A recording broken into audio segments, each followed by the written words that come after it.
السلام علیکم اسٹوڈینٹس، آج ہم کریں گے فرسٹ ایئر کی پوئم ٹائم. امپورٹنٹ اور آسان سی پوئم ہے. Reference: These lines have been taken from the poem Times and the poem have been taken from a book of Bible known as Ecclesiastes. زیر تشریح لائنیں نظم ٹائم سے لی گئی ہیں، جبکہ یہ نظم عیسائیوں کی ایک کتاب بائبل جو کہ ایکلیسیاسٹس کے نام سے جانی جاتی ہے سے لی گئی ہے. Context: There is a suitable time to do everything. There is a time to born or to die. There is a time to plant and to harvest too.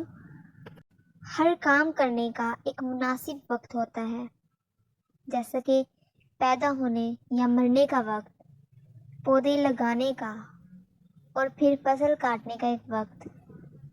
There is a time to demolish or to build it up. ایک چیز کو بنانے اور گرانے کا وقت.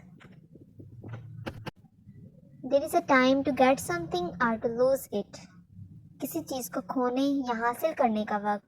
There is a time to tear something or to sew it. کسی چیز کو پھاڑنا اور سلائی کرنے کا وقت. There is a time to be silent or to speak. خاموش رہنے اور بولنے کا وقت. Everything is decided by God and not by men. ہر چیز کا فیصلہ خدا کرتا ہے، نہ کہ انسان.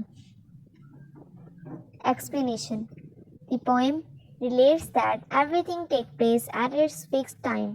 No human being can change the scheme of time. نظم بتاتی ہے کہ ہر چیز اپنے مقررہ وقت پر ہوتی ہے.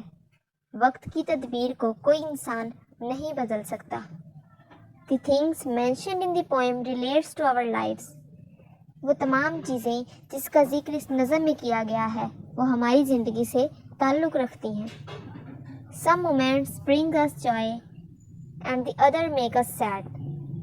کچھ لمحات ہمارے لیے خوشی لاتے ہیں، جبکہ کچھ لمحات ہماری اداسی کا باعث بنتے ہیں. If a period is fruitful, then other may be futile. اگر ایک وقت میں ہمیں اچھا نتیجہ حاصل ہوتا ہے تو دوسرے ہی وقت میں ہمیں اسی چیز کا بیکار نتیجہ حاصل ہو سکتا ہے. All this does not occur by changes. Rather, in the word of Shakespeare, there is a divinity that shapes our ends. یہ سب کچھ اچانک سے نہیں ہوتا، جبکہ شیکسپیئر کے الفاظ کے مطابق یہ سب کچھ جو ہمارے انجام کو تشکیل دیتی ہے تقدیر ہے، قسمت ہے. یعنی یہ تقدیر ہی ہے جو ہمارے انجام کو تشکیل دیتی ہے.